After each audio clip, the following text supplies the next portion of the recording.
And welcome to episode 11 of the Get More Sports podcast. Thanks for rocking with us once again.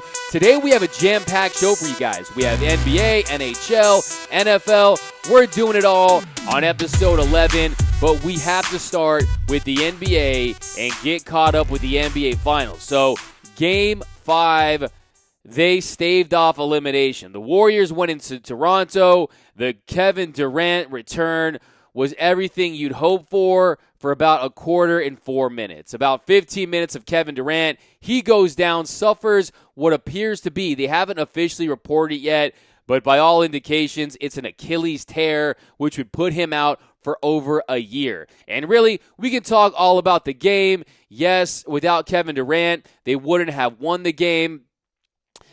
But if he scored 11 points, they won by 1 point. Toronto went cold, kind of like they did in Game 2. But really, that was an afterthought. The game itself, yes, Klay Thompson, Curry hit shots. Yes, the Warriors got it done, staved off elimination. But really, I don't want to talk about the game because the game comes second. The NBA lost one of its signature players, a player that many have been talking about as, does he have the crown? 2 straight finals MVPs. Is he the best player in the NBA? He's going into free agency, signing whatever. Every team in the NBA, all 30 teams, would empty the entire organization to get Kevin Durant. And this guy goes out with an Achilles tear. Ibaka trying to stay with Durant, knocks it away, and Durant's limping. Durant goes down holding his leg. Ibaka goes up and is fouled down the other end. And Durant grabbing that right leg.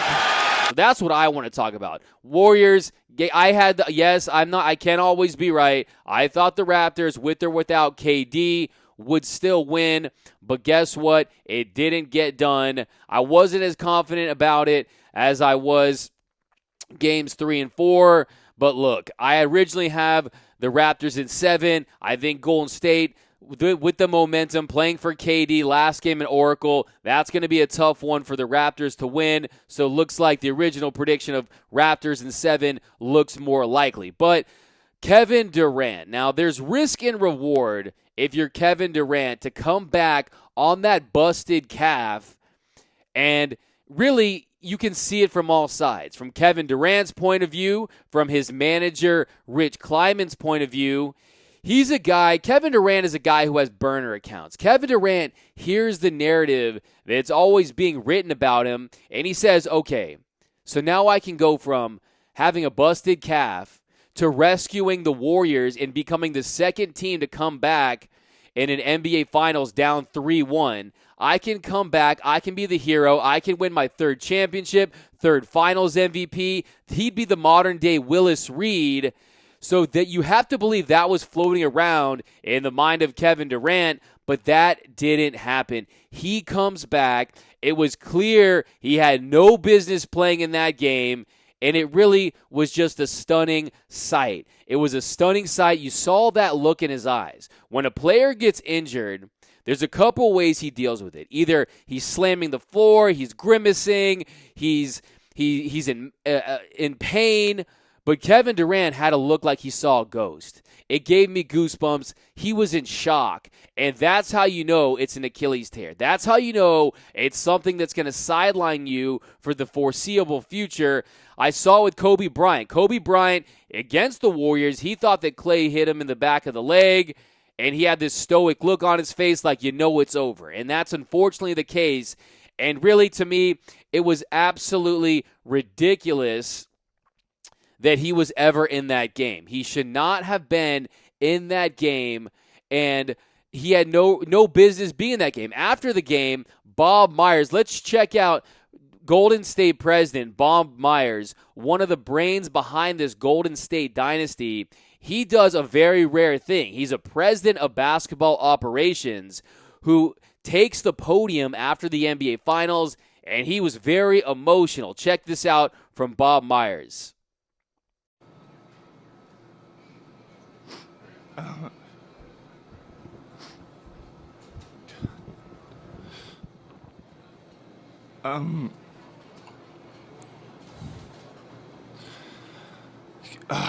Kevin had it's an Achilles injury. know the extent of it. He'll have an MRI tomorrow. Prior to coming back, he went through 4 weeks with our medical team, and it was thorough, and it was experts and multiple MRIs and multiple doctors, and we felt good about the process. He was cleared to play tonight. That was a collaborative decision. I don't believe there's anybody to blame, but I understand this world, and if you have to, you can blame me. I run our basketball operations department, and let me tell you something about Kevin Durant. Kevin Durant loves to play basketball, and the people that questioned whether he wanted to get back to this team were wrong. And I'm not here to... He's one of the most misunderstood people. He's a good teammate. He's a good person. It's not fair. And I just want to say I haven't seen bad crying like that since James Vanderbeek in Dawson's Creek, okay? Those were tears of guilt by Bob Myers, and he was trying to save face. He was trying to grasp on to any credibility he had left with Kevin Durant or his camp, and maybe an attempt to re-sign him in the summertime, or even just to show future players that the Warriors have their players' best interest. Because you saw it, those were tears of guilt by Bob Myers. You can save those crocodile tears. I was not buying that by Bob Myers, because he goes in there, he says, look, we were told by the training staff that it couldn't get worse, that it could not get worse, that whatever it was about the calf, and that it could not get any worse if it played. Well, if you saw the video, if you're squeamish, look away, but if you saw that video with Kevin Durant, you can see it just totally pops, okay? And why does it pop? It popped because of just how weak that calf muscle was, and it just couldn't sustain all that force that Kevin Durant was putting on it, and just like that, it popped. And I'm here to tell you that give Jalen Rose a lot of credit. He points out that Kevin Durant did not look good in practice. He did not look good in practice when they were trying to get him ready for Game 5, but he played regardless. He still played in the game. And check out Jalen Rose. Here's what he had to say. Not a lot of players have this kind of access. Not a lot of reporters will go on a limb like a Jalen Rose does, but here's Jalen Rose here. No. Well, defensively, because he's a lockdown defender and a range shooter. But I have to also talk about another guy real quick who's dealing with an injury. His name is Kevin Durant.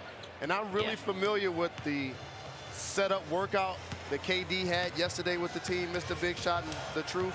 And I'm going to tell you guys, it didn't go well on any level. Wow. It did not go well on any level. I'm just going to keep it at that. So I went from being a guy that think that he may come back later in the series. Now I feel like he might not come back at all. It ain't happening. It ain't happening.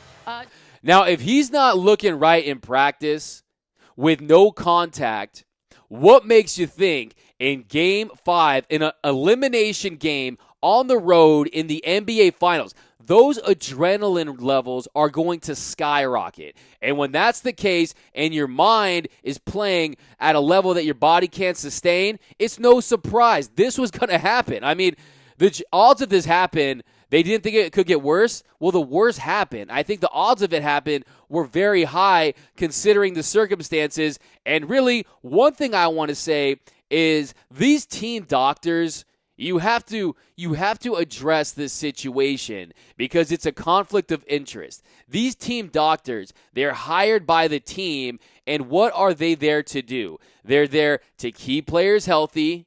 They're there to prevent players from getting injured, but most of all, what are they there to do? They're there to get their injured players back on the court as fast as they can, working around the clock to get players like Kevin Durant ready to go, players like Klay Thompson back on the court, And trust me, that is what they're there to do. And if they can't do that, you best believe that these organizations will replace you, okay? So if you're working for the Warriors and you're a training staff, you know that the GMs, you know that the brass of the organization is looking at you like, hey, you're our only hope. I want you to massage Kevin Durant's calf 24/7. Whatever it takes, we're looking at you. The championship is in your hands, training staff, and they have every incentive to get that player on the court. And I'm telling you, these team doctors, you're Kevin Durant, you're worth millions, hundreds of millions, not millions, hundreds of millions, centimillions, okay? And you need to have your own independent doctors. Don't even bother, other than maybe a stretch before a game, a rub down, a little massage of the calf. Other than that, you have your own independent doctors because there's too much money at stake and there's too much on the line. And really, I think that look at Kawhi Leonard. Kawhi Leonard is a perfect example. He did not trust the San Antonio Spurs training staff with his quad injury. He goes to New York, and he completely defies what they had told him, and it seems to have worked out for Kawhi Leonard because you have to trust your body, and you have to save these players from themselves. Kevin Durant is a player that loves to play. He's a player that loves to hoop, and he saw the opportunity here to be a hero and potentially wipe away the narrative that's associated with Kevin Durant, that he leaves OKC to gravy train championships, that he's a cupcake, that he's very sensitive. This really would have changed everything. If you're Kevin Durant, you come back, you're the hero. A lot of that's wiped away, but you have to save the players from themselves. I also place blame on Rich Kleiman. Do not get it twisted. Rich Kleiman, he's a guy, he knows Kevin Durant's body. He knows Kevin Durant had a calf injury in the past, and you just say, look, I don't care. We have a big deal coming up in a week. In a week, you're going to sign with the New York Knicks and save one of the NBA's marquee franchises from complete ineptitude, from complete irrelevance, and now you will not be seen for a year. Now your career will never be the same. I can't state enough. What happened, the course of NBA history changed forever. Not just because of who may or may not win a championship, because championships come and go, okay? But what we remember most about the NBA is the marquee players and the legends of the game. And I truly believe that the Warriors, Rich Kleiman, Kevin Durant himself, yes, it was a big risk and a big reward, but they cost Kevin Durant a chance to crack into the top 10 players of all time. Kevin Durant was on his way to Mount Rushmore status, and I'm here to tell you he's never going to be the same. I don't care what medical doctors, what advancements occurs. I don't care that he's 7 feet tall. They can get his shot over anyone. He's never going to be the same agility-wise. It was the worst possible thing that could have happened to Kevin Durant as far as injuries go, as far as the future of his playing career. Just look what it did to Kobe Bryant. Look what it did to Wes Matthews. Look what it did to your own teammate Boogie Cousins. Dominique Wilkins, he was a freak, but still, it's just not going to be the same. And Kevin Durant, I would still throw max money at him if I'm an organization. But really, it's sad. It's upsetting. If I'm Adam Silver, I'm absolutely furious at what happened. And just these medical doctors, there needs to be more of a transparency. They need to be held accountable because look what they did to IT. Look what they did to Isaiah Thomas with the Celtics. He plays through a hip injury, and what happens? He's never the same. He gets traded to Cleveland. He was going to make $140 million. He famously said they better back up the Brinks truck. Well, it was not a Brinks truck, my man, because he missed out on $100 million. They cost Isaiah Thomas some serious money, and really everyone's at fault here. It was a sad sight, but we'll see what happens. Game 6, I'll take the Warriors in that, and then the Raptors to win it all in Game 7, just like we had originally predicted. So now what does Kevin Durant do? it was all a foregone conclusion that he had a New York state of mind that he was going to the Knicks. Now, if you're Kevin Durant, I think there's a high chance that he probably stays in Golden State. And Frank Isola, he reported that Golden State's strategy is they were prepared to pitch Kevin Durant on a long-term contract this offseason with the understanding that they would grant him a trade should he wish to leave the team at any point. So apparently Golden State was going to say, hey, look, we'll give you that big deal. We'll lock you up so you'll get your long-term money. We'll even throw in that 5th year. Remember, bird rights states that only the team that has you for a year can sign you for an extra year. So Golden State, they have the option in the leverage to say, hey, we can give you an extra year, so we can give you 5 years and more money. And the idea is if you want to get traded, teams will still want to trade for you. If you ever do want to get traded, they're calling it a trade optionality. I've never even heard that term, but that's what Frank Isola is reporting, optionality, which to me it's quite simple. Either you have a no-trade clause or you don't, but I've never heard of that. But maybe they could have some type of agreement where if Kevin Durant wants to leave, it could be amicable. And I think really, look, if this Warriors team sticks together, especially with Klay Thompson likely signing, Curry's locked up, Draymond Green, he's still under contract. He can get another deal in a couple years or so. Really, if you're Kevin Durant, this might be the best option. I mean, a 50%, a 70% Kevin Durant is still probably going to get the Warriors more championships. And really, they owe it to him. They owe Kevin Durant whatever he wants. Build him a statue right now outside of the arena because you guys really compromise his future. And really, if I'm Kevin Durant, if you stay with the Warriors, you get your money. And really, if your Achilles prevents you from being more mobile, like let's say his Achilles is hurting him and it's not full strength, you send him to New York, they're going to expect 30-plus a night. Being the Kevin Durant, going to the hole. If you stay in Golden State, it can be much easier, and he can still have those catch and shooting opportunities. And I could definitely see him stay in Golden State. So that's going to do it for Kevin Durant. So now on to some NBA rumors, some NBA free agency news. Kyrie Irving apparently is going to opt out. He's not going to opt into that deal with the Celtics, giving up $21 million, which obviously was the case. That was 100% going to happen. And I think it's funny, local Boston sporting goods places, they have Kyrie Irving Boston jerseys at 50% off. So if you want that Boston Kyrie jersey number 11, you're going to be able to get it for like $11 pretty soon because that price is dipping, and it appears that the Celtics fans don't think that Boston is going to retain or be able to re-sign Kyrie Irving. But the next topic is about the brow. So we talked about it a couple days ago. Is the brow going to bolt the Bayou? Yes, that's going to happen. We know that. But today's news surrounds the fact that, one, Lakers seem to be the prohibitive favorite. They're now a minus 500 to trade for Anthony Davis. Apparently, the Pelicans are open to adding a third team to the deal, which may make it easier. I know Lonzo Ball doesn't have a no-trade clause, but you know a team is not going to want to get him if he doesn't want to be there because of the distractions with LeVar Ball.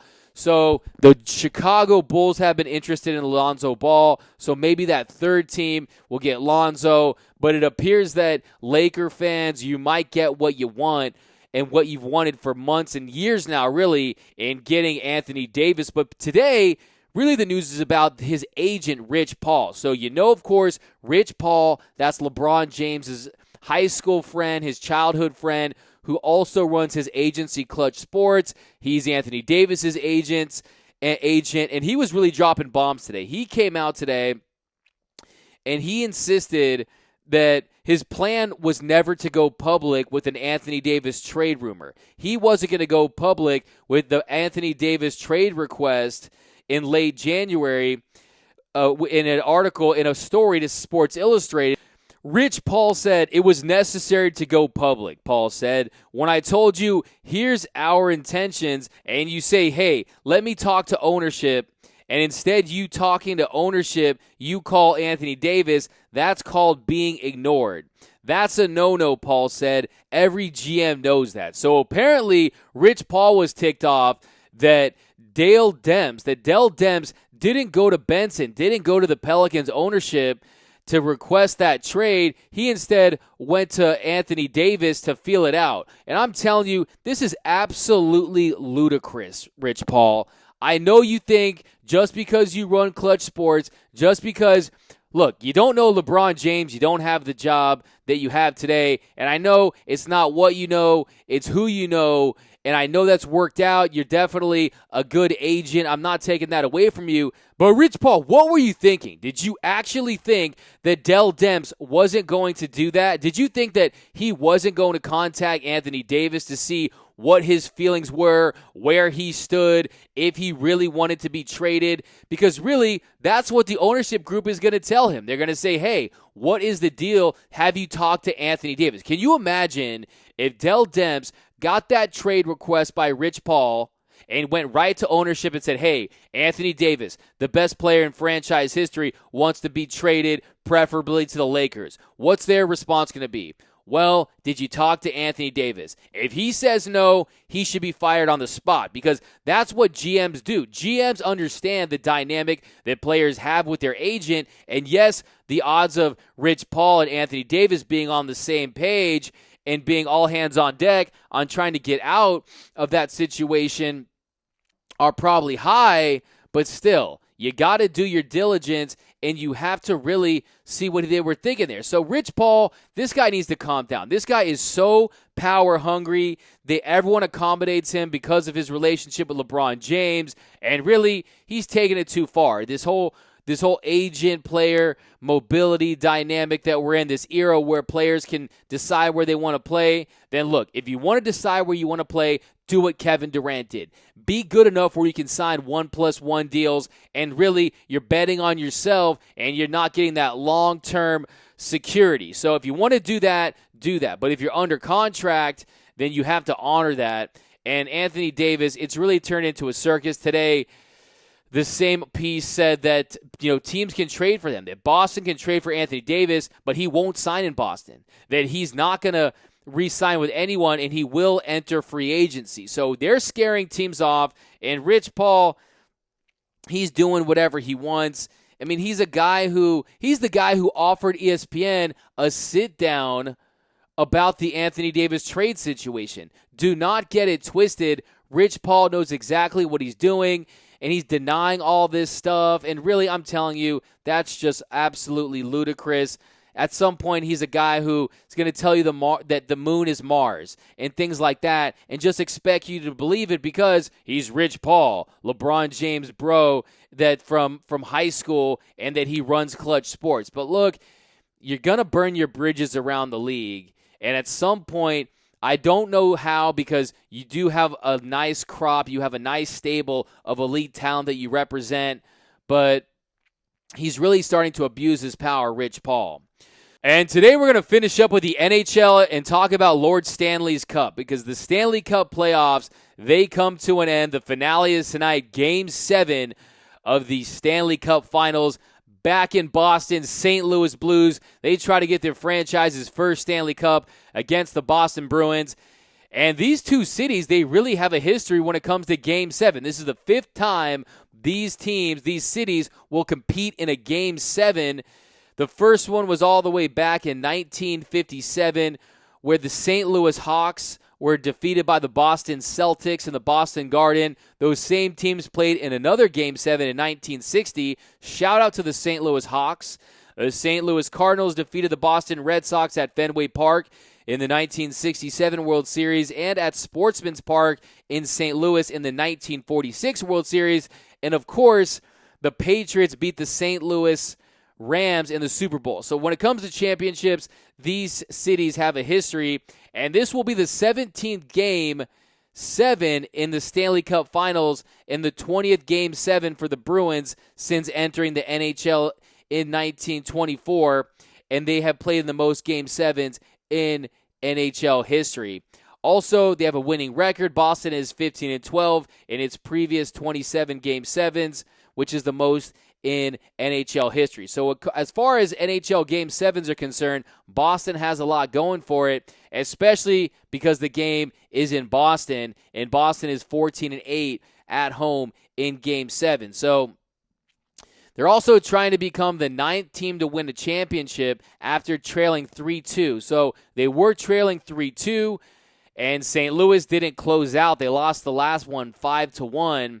And really, I'm rooting for St. Louis. I always root for the team and the city and the market that has never won a championship. And in this case, St. Louis is starving for a Stanley Cup. And since entering the NHL in 1967, this is their 18th Game 7, surpassing the Pittsburgh Penguins and the Washington Capitals for the most among the non-original 6 teams. And this is their 11th Game 7 on the road. Only the Maple Leafs and Canadiens have played more, and the Blues are 9-8 in Game 7s, 4-6 against visitors, and they have the biggest Stanley Cup drought in the NHL. So you got to be rooting for the St. Louis Blues tonight, especially because Boston has won so many championships. I hate to even talk about it. The Celtics, the Patriots, the Red Sox.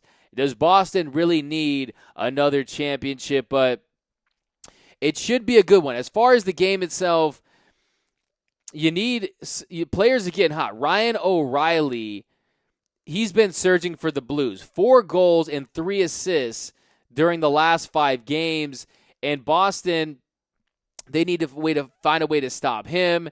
And the Bruins, they really have to find a way to turn the page with that third quarter, because the Bruins started to get really hot in that third quarter. Blues need to find a way to combat that, because the third period, Game 6, 4 goals. David Pasmek and Brad Marchand recorded 1 goal and 1 assist apiece in the contest. And really look for the power play to be big tonight. The power play is where this game could be decided, because the power play, St. Louis, they've gone ice cold. St. Louis, they are 1-18 in power plays. The Blues generated 12 shots with a man advantage in Game 6, but they went 0 for 4. So Boston, they're even lower. Boston has scored 7 power play goals on 23 opportunities in the series. So they've created more opportunities, and look for the Blues to be physical. The Blues, that's how they got here, is their physicality. They're just knocking dudes into the glass, and they have a league-leading 783 hits this postseason. So it's Game 7. They want that Stanley Cup. They're going to add some hits to that already league-leading hits count that they've racked up. So the Bruins, you got to stop. So the whole thing today is going to come down to the power play. Can the Blues get something on power plays? Can the Bruins be stopped on power plays? Because the Bruins, they're a league best 32.9% success rate in the postseason in power plays. So they get that man advantage, and they put it in the back of the net. So watch out for that. My prediction, I want to go Boston, but I can't pick Boston, okay? So I'm going to root hard for the St. Louis Blues. Come on, Blues. Get your first Stanley Cup championship. Do it tonight. It'll be glorious. Game 7 on the road, so check out for that. And say what you want about hockey. I think hockey's exciting. It's fun. It's definitely one of the best sports to attend live, and it definitely has the best trophy. There's no doubt about that. And I want to close the show today by running down a lot of the history. I want you guys to get to know Lord Stanley's trophy. I want you guys to get to know the cup, and I'll tell you guys all about it. So who is Stanley? What is his cup? So the Stanley Cup is named after Lord Stanley of Preston, the 1982 Governor General of Canada. He purchased the decorative cup in London for $50, and he donated the cup to award Canada's top amateur hockey club back in 1889. So it stems all the way back to 1889, and it's really just a great look. The Stanley Cup is so legendary. It's iconic, and they've not always been perfect. I think it's kind of hilarious that if you look closely, there are some blunders. Back in 1981, they misspelled New York Islanders. It spells the New York Islandhanders. And then 1971 and 1972, they misspelled the Boston Bruins, and they named it the Boskin, BQSTQQQNN Bruins. So it was the Boston Bruins. Most errors are left on as they are, so it's really hilarious because it's to be too costly to fix. You don't want to compromise that. And there has been one correction. The one correction was back in 1996 when the Colorado Avalanche's Adam Deadmarsh's name was spelled Adam Deadmarch. So it said Adam Deadmarch originally, and they changed it to Adam Deadmarch. So it should have been Deadmarsh. Also, it's had 4 engravers, only 4 engravers in its 96-year history. So only 4 people have touched that cup as far as engraving goes. And then also some people make multiple appearances. The most appearances ever are by Maurice Rocket Richard. He's the Canadian great, and he's been on the cup 11 times as a player. And then Scotty Bowman, he's been on the cup 9 times. So 24 victories. The Canadians, they've taken home the Stanley Cup more than any NHL team. Even though their last win was all the way back in 1993, Canadians, they've had the cup the most times. The Stanley Cup, too, there's not only for men, you got some women on there. There's 12 women that have their names inscribed on the cup. The first was Marguerite Norris, who was the president of the Detroit Red Wings for their 1954-1955 season. Some people are superstitious about the cup, okay? Various players are wary of the cup if they haven't won it yet, and they steer clear of it. So you don't touch the cup unless you win it. That's what makes it so special. In fact, some people don't even touch the conference championship cups, even if they've won it before winning it. So another one of my favorite things, the cup has its own chaperone. So the cup is always accompanied by at least one representative of the Hockey Hall of Fame, dubbed the keeper of the cup. The current keeper, Philip Pritchard, has held the position since 1991, and he even has a Twitter account. So follow him on Twitter, and he gives you an update on the cup. I check it out. It's really good. Definitely hit that follow button for my man, Philip Pritchard. The cup also belongs to the players for one day. A lot of you guys know that. Every NHL player that wins the Stanley Cup, they get to keep it for a day. And back in 1995, New Jersey Devils, they are the guys who really started that tradition. So it's really not that new. But since 2003, the Hall of Fame has been keeping journals of the Cup's travels with it. So there's actually a journal that journals where the Cup goes on a day. 2 babies have even been baptized in the Cup. Colorado Avalanche's defenseman, he used it for a baptism. Then also in 2008, Detroit Red Winger Thomas Holmstrom, he used it for a baptism. But there's all kinds of crazy stuff. The cup, it also, some people think it has the curse. There's a curse.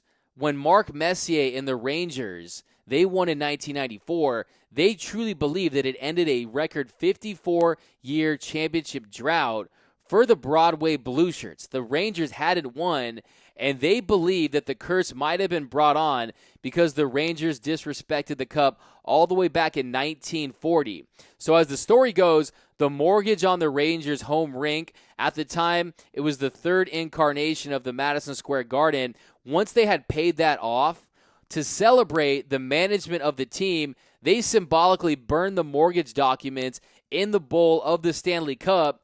Then left winger Lynn Patrick and his teammates allegedly urinated in the Cup's bowl to bizarrely celebrate their victory. So that looks like it could be some type of curse. It's gone swimming. Of course, you've seen it in pools. Patrick Wall, he put it in his pool on a floaty.